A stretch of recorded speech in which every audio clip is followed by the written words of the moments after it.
Welcome to Civics and Coffee. My name is Alicia, and I am a self-professed history nerd.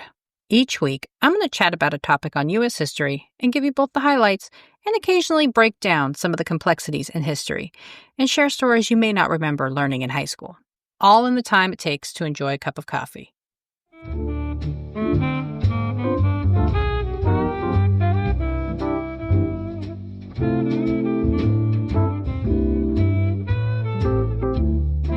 Hey everyone, welcome back.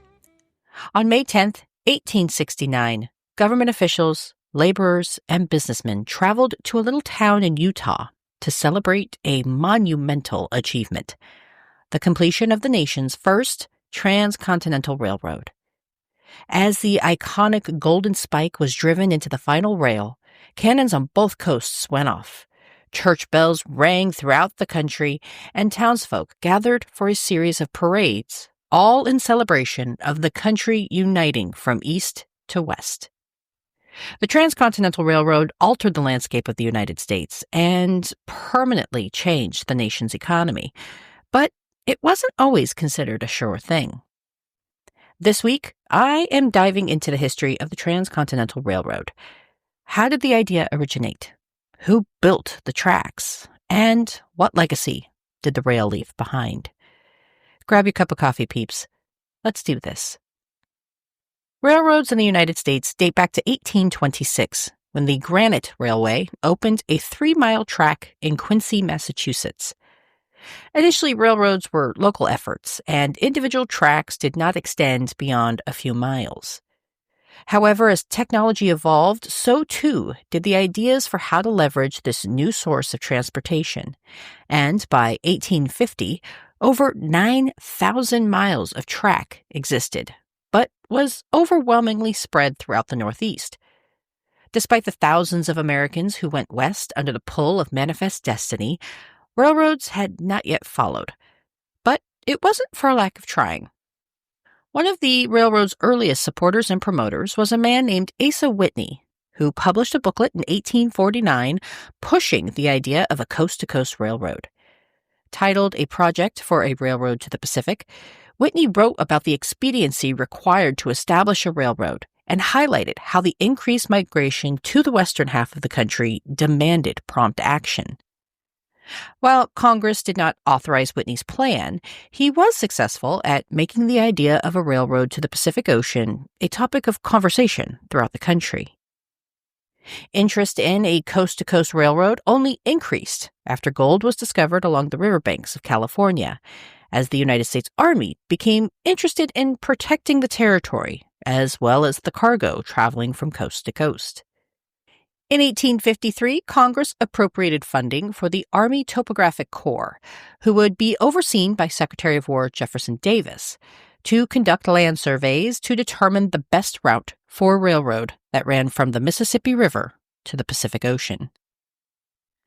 On the eve of the Civil War, just over 31,000 miles of track existed throughout the United States, still mostly focused on the eastern half of the country.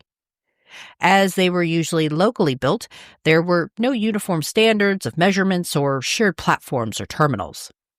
President Abraham Lincoln supported a rail length of 4 feet 8.5 inches, and railroad companies soon adopted it as their standard measurement, making it easier to eventually connect the various rail lines.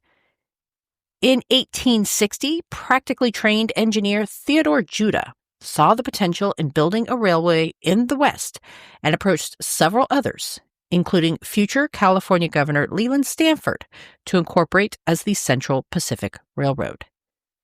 However, before the investors put out any money to build the rail, they wanted to know exactly how much it would cost. Judah had thus far been unable to finance an independent survey of the area and managed to convince investors to fund his project. The engineer trekked up the Sierra Mountains and believed he could leverage the natural landscape to build the railroad. Judah estimated that building the railroad would cost $12 million. Congress was initially hesitant to issue any funding for construction as the nation was in the midst of a civil war. But President Lincoln believed that there was more to be gained than lost in securing a route to the West. As historian Richard White observes, quote, It was through Judah's efforts and the support of Abraham Lincoln, who saw military benefits in the lines as well as the bonding of the Pacific Coast to the Union, that the Pacific Railroad finally became a reality. End quote. Thus, in July of 1862, Congress passed the Pacific Railway Act, which authorized land subsidies and loans to build the first ever Transcontinental Railroad. The act authorized the distribution of government bonds to private companies interested in constructing the rail and gave two companies the authorization to begin construction. Theodore Judah's Central Pacific, who would build from west to east, and the Union Pacific, who would be tasked with building the railroad west, starting near the Missouri River. The bill provided railroad companies 6,400 acres of land for every mile of track laid, and up to $48,000 in government bonds for every mile of track finished.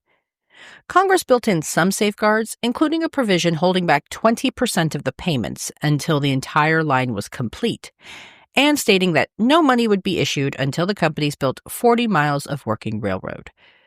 Congress gave the companies 12 years to get the two lines done and connected. Otherwise, they'd forfeit all associated railroad assets. With approval in hand, the Central Pacific broke ground on January 8, 1863.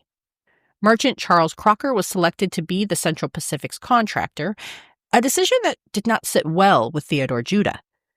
Opportunities for grift and fraud were abundant when it came to establishing the railroad, and the company's decision to use Crocker as its contractor made Judah worried that the company was perhaps less serious than it stated publicly about actually building the rail. Not to be deterred, members of the Central Pacific pushed Judah out and refused to honor contracts he had signed with suppliers. The members of the company gave Judah two options. Either he could buy them out, or they would buy him out. Judah traveled east in an effort to raise money, but contracted either typhoid or yellow fever and died before he could try to take his company back. Meanwhile, the Union Pacific focused on maximizing profit over construction. Thomas C. Durant, the Union Pacific's vice president, chartered a separate company titled the Credit Mobilier, a fake construction company that allowed shareholders to reap significant profits over the supposed costs associated with constructing the railroad, without having to risk anything beyond their initial investment. The Credit Mobilier was established as a limited liability corporation, one of the first in American history. Under the terms of this new company, investors were able to put money into the company, but were only responsible for their investment should something go wrong. Prior to the Credit Mobilier, investors were liable for the entirety of the loss, meaning their personal holdings were also at risk. So the idea of limited liability was a very attractive investment strategy, and Durant used this perk to entice some congressmen to invest in the company, the same men who were seemingly charged with performing oversight over the railroad's construction. Durant overinflated the cost of construction, such as charging the federal government $50,000 for each mile of track. The contract for the first 247 miles of track was listed as costing $12 million, double the actual estimates, ensuring a massive amount of profits for investors. However, because congressional oversight was basically non-existent, schemes like this ran rampant to the point that by July 1865, not a single track had been laid, despite the massive profits distributed from the Credit Mobilier. Congress began to get cold feet at the lack of progress, and there was a sense that perhaps they would pull their support for the Union Pacific. This motivated Vice President Durant to actually start construction, and the Union Pacific, benefiting from a pool of Civil War veterans in search of work, began laying track, completing 40 miles by the end of 1865. Out west, the Central Pacific's biggest hurdle continued to be attracting and keeping a workforce. Despite issuing a handbill calling for 5,000 men, only 200 showed up. Desperate, Charles Crocker suggested the company explore hiring Chinese laborers. Some members of the Central Pacific were skeptical that the Chinese would be up for the job, suggesting they lacked the strength necessary to build. Crocker countered this hesitation by highlighting that if the Chinese could build the Great Wall, they should have no issues building the rail. Still unsure of the efficacy of hiring the Chinese, the Central Pacific initially hired just 50 Chinese workers as a trial. When they proved successful, the company hired 50 more. Then 100, before eventually the company was dominated by Chinese laborers, who comprised up to 80% of the Central Pacific's workforce. The earliest miles laid out west were the easiest, but they quickly hit massive roadblocks as the company reached the Sierra Nevada mountains. Building platforms for the rail was a long, tedious manual process which called for chiseling 1 foot into the rock surface, filling the hole with black powder and a fuse, and then getting out of the way as quickly as possible before that fuse exploded. The Central Pacific went through over 500 kegs of black powder every day in their attempts to command the granite mountain. And while building platforms was a dangerous exercise, the hardest work facing the Central Pacific was the 7 separate tunnels that needed to be built at Donner Summit, including the 1,659-foot Summit Tunnel. Construction began in the fall of 1866 as workers faced snowstorm after snowstorm. Despite the frigid temperatures, crews worked in man-made caves nonstop, splitting the work over 3 shifts, averaging a measly 1 foot per day. Concerned that they would be outpaced and outmatched by the Union Pacific, members of the Central Pacific began looking for anything that could help speed up their work, including the use of liquid nitroglycerin, a powerful yet incredibly unstable form of explosive. According to a PBS documentary, liquid nitroglycerin was so dangerous that transportation of the explosive was prohibited in California. Luckily for the Central Pacific, a scientist came forward claiming he could mix the explosive on site, and he was quickly sent to the construction zone to help get through as much rock as possible. The gamble paid off, and workers were able to double the amount of work completed in a day. Of course, it was the Chinese laborers who were tasked with the most dangerous aspects of the work. They received no hazard or bonus pay for their efforts and were, of course, the least compensated. Chinese laborers briefly attempted to strike to demand a higher rate of pay, but the Central Pacific played hardball, cutting off food and supplies to those in the field, prompting the Chinese to relent and agree to go back to work for $35 a month. Out in the east, the Union Pacific's major hurdles lie in bad management practices and dealing with the indigenous Americans who were trying to protect their historic homelands. Members of the Cheyenne and the Arapaho tribes tried desperately to safeguard what little land they had left and were concerned about the loss of their main staple, the buffalo. Struggling with starvation and disease, some members of the tribes attacked wagon trains, stole livestock, and occasionally scalped white settlers. Despite these hurdles, the Union Pacific was still able to lay an impressive 3 miles of track per day, and workers stayed close to the worksite, sleeping in rolling dormitories built specifically for the rail. In 1866, one estimate states the Union Pacific laid an impressive 265 miles of track, further increasing pressure on the Central Pacific to increase their output. As historian Richard White observed, quote, "Pitting the Central Pacific against the Union Pacific ensured that what might have been done relatively methodically, efficiently, and cheaply would be done badly, expensively, but quickly. Much of it would have to be redone." End quote. Speed was not something the Central Pacific could accomplish easily, as the materials needed to build the rail were manufactured in the eastern half of the United States and had to be shipped via boat to the port in San Francisco before heading on a barge on the Sacramento River. Combining shipping delays with the fact that their route mandated tunneling through rock in the Sierras, it is perhaps no surprise that it took the Central Pacific 5 years to lay just over 100 miles of track. Out east, the Union Pacific began to feel the pain previously felt by their competitor when it reached the eastern mountains of Utah, which were made of black limestone and quartzite. Despite the hurdles, both companies were feeling the pressure to build as much as possible, and once the Central Pacific hit Nevada, they were committed to laying as much track as possible, successfully laying 6 miles in a single day. As the nation watched, both companies built at a frantic pace, yet still had not decided on a meeting place. Previous discussions aimed at deciding a final meeting place often devolved into shouting matches, as both sides wanted to make sure they maximized profits to the fullest extent possible. The failure to reach an agreement meant that the competing companies began overlapping their lines a bit as surveyors laid two separate routes. The corruption was at a fever pitch, and the press, who was once impressed with the efforts of the two railroad companies, began to turn the tide, and, by extension, public support for the rail.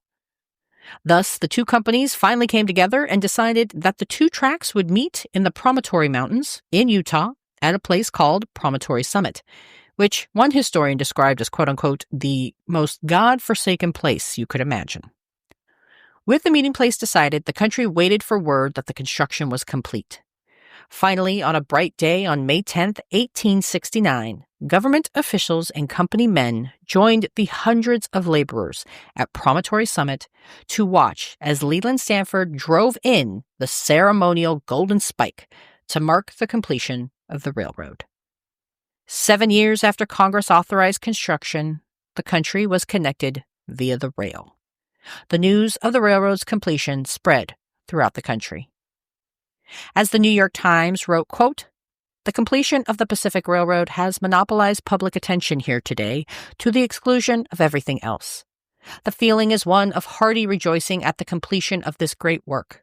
There were no public observances, but the arrangements made by the telegraph company to announce the completion of the road simultaneously with the driving of the last spike were perfect. At 2:20 this afternoon, Washington time, all the telegraph offices in the country were notified by the Omaha Telegraph Office to be ready to receive the signals corresponding to the blows of the hammer that drove the last spike in the last rail that united New York and San Francisco with a band of iron." End quote. To say the railroads permanently altered the country would be an understatement. Railroads influenced local economies, driving up the value of land near train stations, and they made it possible to move large quantities of goods for minimal cost. As historian Jill Lepore notes, the railroads made it, quote, possible to move 1 ton of freight 1 mile for less than 7/10 of 1 cent, end quote. By 1885, 200,000 miles of track existed in the United States, more than all of Europe. And while the railroad helped fuel the economy, it also created a lot of instability in the markets and contributed to economic recessions. There, of course, were casualties in building the rail. Hundreds, if not thousands, of iron workers and Chinese laborers died while constructing the railroad. And, of course, the ultimate casualty was the tremendous loss of the buffalo and the freedom Plains Indians once had as they were forcibly placed onto reservations in order to allow white settlers to establish towns and cities along the newly established rail. The quest to build a national railroad created stiff competition where unethical businessmen found new and creative ways to make a fortune off of government contracts. The railroad connected the two coasts, making it possible to ship goods and people thousands of miles in a fraction of the time. But its construction came at a significant cost. In the end, the railroad was more than just an engineering marvel. It was a symbol of ambition, greed, and the consequences of unchecked power. Thanks, peeps. I'll see you next week. Thanks for tuning in, and I hope you enjoyed this episode of Civics and Coffee. If you want to hear more small snippets from American history, be sure to subscribe wherever you get your podcasts. Thanks for joining me, and I look forward to our next cup of coffee together.